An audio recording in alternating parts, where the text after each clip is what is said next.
awesome. I thought everything I know twice. Oz Noy came by to show us what I'd have to call his fearless freedom on the fretboard. Click the link below if you want to take the free trial in the Masterclass and check out the 6-video series on this, along with hundreds of other lesson videos. It's really expressive, you know, the pedal. Very expressive. And I like to put a little bit of delay on it, kind of echo, so it gives it a little more of a, because otherwise it's a very dead sound, you know? It's like the amp sounds like it's breaking. Broken. But the minute you start picking with your fingers, Yeah. it opens up so much. Yeah, it's very dynamic. It's like really. You get a lot of, just from the right hand, you get a lot of dynamic.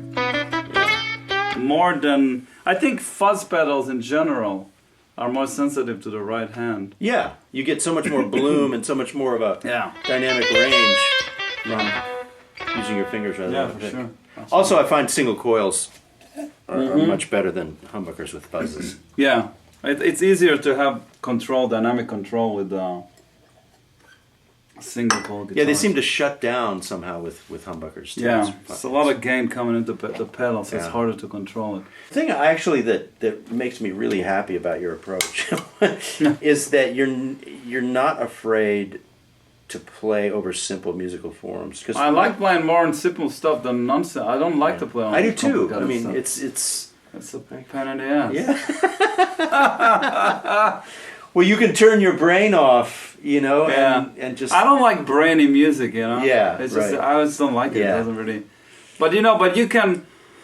When you play over simple stuff, you can kind of make it sound really complicated within what you're doing. You know, Yeah. it's actually even clearer to the listening ear when, you know, if you play over a blues and the groove is kind of basic, and you take it out and it sounds very impressive because. But if everybody's taking it out and it's like all these fancy chord changes, then it gets a little too brainy for me. Well, the other thing is you really have to pay attention when there are a lot of chord changes, and you for me, I like to turn my brain off. Yeah, when of I course, play. you want to kind of feel something. Yeah. I know. So I agree. I like to play over. You know, I grew up.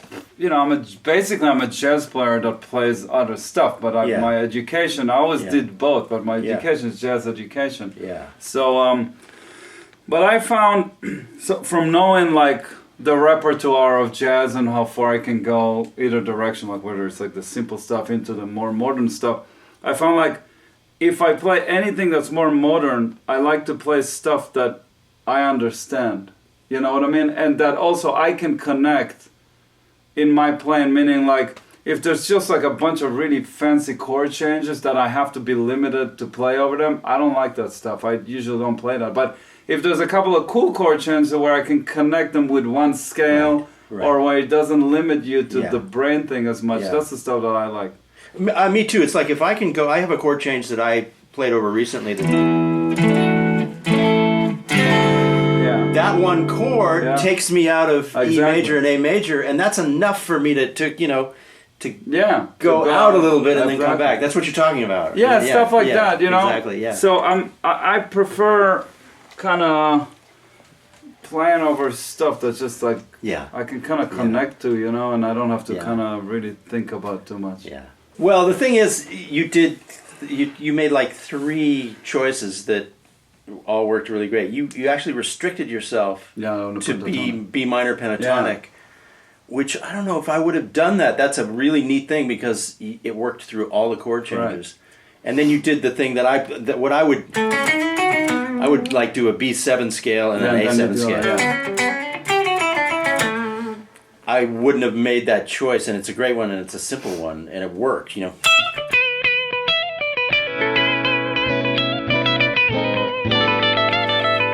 You don't have to change. Nothing. Yeah. It's like a blues.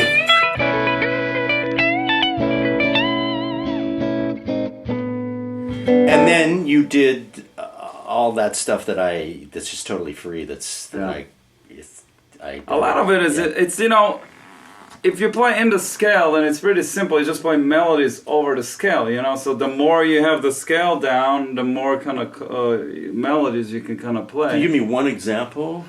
You know, a lot of what I do is actually I do it with the ear. It's not that I'm playing by ear. It's just that I know the scale over the chord. So basically, if we have this, the scale will be B7 mixolydian, correct? Yes. So you have to play it all over the neck, of course, and know it everywhere. Yep. And then when you go to the other chord, it's the same thing. A7 mixolydian. Yeah. So the key is to really know it right in every direction of the guitar. You know what I mean? Yeah, gotcha. So, and then once you do that, then you can just kind of develop melodies by your ear. Yeah. But even if you just stay on one, like right. even if you just stay on the A B7, you know, it's like all these melodies. Yeah. I see. Yeah. Yeah. So you can just it's kind of a lot of it just kind of you try to sing a melody in your head.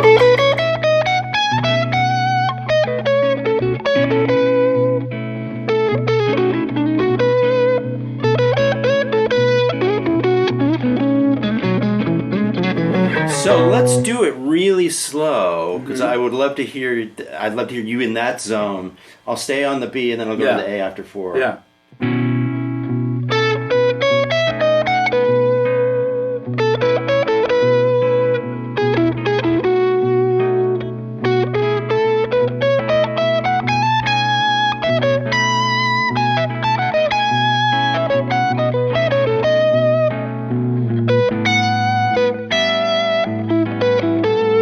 Like developing ideas.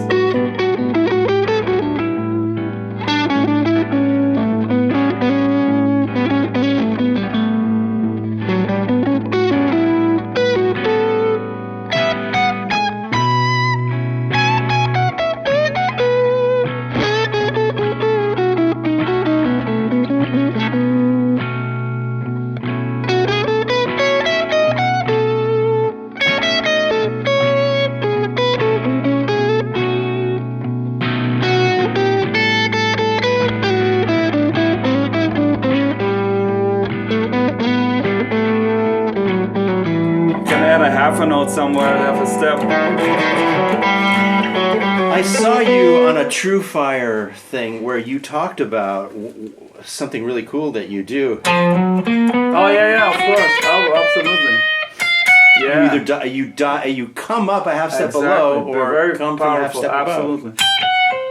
Yeah, it's very powerful. And if it's in the middle of doing something more traditional, it's really cool.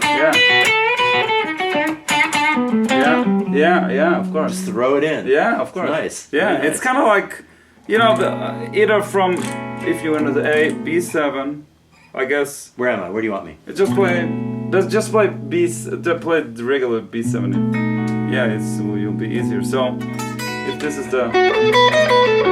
it's just the note chords, you know. So any half a step that you add.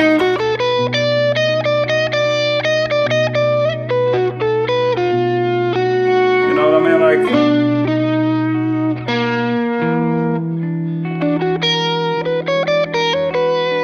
see there, I mean, it's just your choices. They're doing it there. That was just sweet. But you know, you can kind of. The idea is, you know, you need to know where the chord notes are. Yeah, exactly. You created that with your lead. Yeah.